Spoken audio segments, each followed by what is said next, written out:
नमस्कार मित्रांनो, आधी हा व्हिडिओ बघा समोरचा आणि त्याच्यानंतर आपण या व्हिडिओवर बोलू।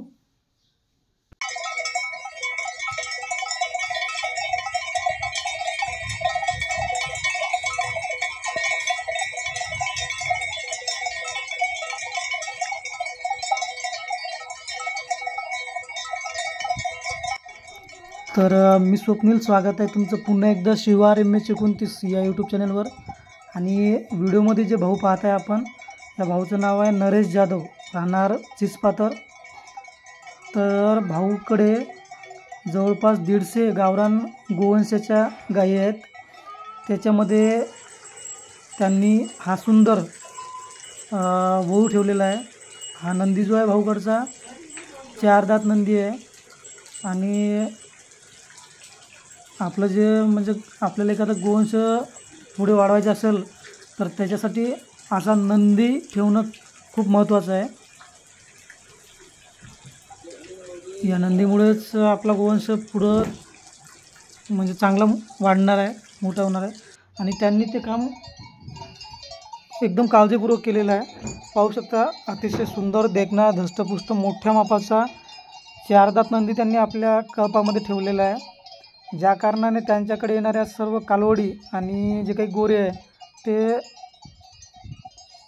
अशा चांगल्याच क्वालिटीचे तयार होत आहेत। आणि भाऊंकडे लगेच 2 महिन्यानंतर गोऱ्याचा एक लॉटच विक्रीसाठी येणार आहे। तो सुद्धा व्हिडिओ आपण आपल्या चॅनलवरून अपलोड करूच।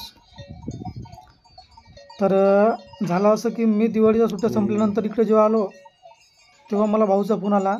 नाहीतर सुट्ट्यात आधी जर भाऊनं फोन केला असता तर 100% आपण भाऊच्या या म्हणजे गोवंशाला आपण भेट दिलीच असती। त्या ठिकाणी जाऊन पूर्ण व्हिडिओ तुम्हाला सविस्तर दाखवला असता। हे बघा, नरेश भाऊ समोर चालत आहे आणि त्यांच्या गाई त्याच्या मागे येत आहे।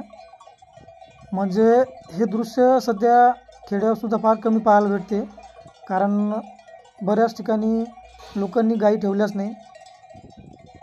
आता आपण सुद्धा कास्तकाराव, माझ्याकडे सुद्धा 7-8 गाई होत्या, पण चाऱ्याचा अभाव किंवा मग माणसाची जी काही कमतरता आहे त्या कारणाने आपण गाई ठेवल्या नाही। आणि म्हणजे 7-8 गाईवरून फक्त एका गाईवर आलेलो आहो। आणि तरीही म्हणजे आजच्या या काळातनी भाऊने एवढ्या आपल्या गावरान गोवंशाच्या गाई ठेवलेल्या आहे, त्याच्याबद्दल भाऊचं खरंच खूप कौतुक। आणि तेवढ्या गाई ठेवूनसुद्धा त्यांनी अतिशय सुंदर त्यांची जोपासना केलेली आहे। पाहू शकता, एकापेक्षा एक सुंदर गाई त्यांच्याकडे आहे। कुठलीच गाय तुम्हाला अशी हाडकोळी दिसणार नाही। फक्त ज्या गाईचं वय झालेलं आहे तेच गाय तुम्हाला थोडीशी क्रूड वाटेल, पण बाकी जे गाई आहे ते सर्व एकदम सुंदर धष्टपुष्ट गाई आहेत। तर खरंच भाऊचं मनापासून खूप कौतुक।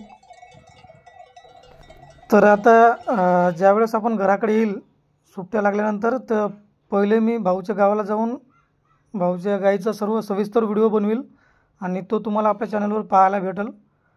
तर ठीक आहे, भाऊनं व्हॉट्सअपच्या माध्यमातून आपल्याला व्हिडिओ पाठवले, तर नरेश भाऊचे पुन्हा एकदा आभार आणि पुन्हा एकदा कौतुक त्यांचं की त्यांनी एवढा सुंदर हा गावरान गोवंश सांभाळला, त्याचं जतन केलेलं आहे। त्यांच्या म्हणजे जे काही पुढची त्यांची वाटचाल आहे त्यासाठी त्यांना शुभेच्छा। व्हिडिओ या ठिकाणी थांबवतो। धन्यवाद।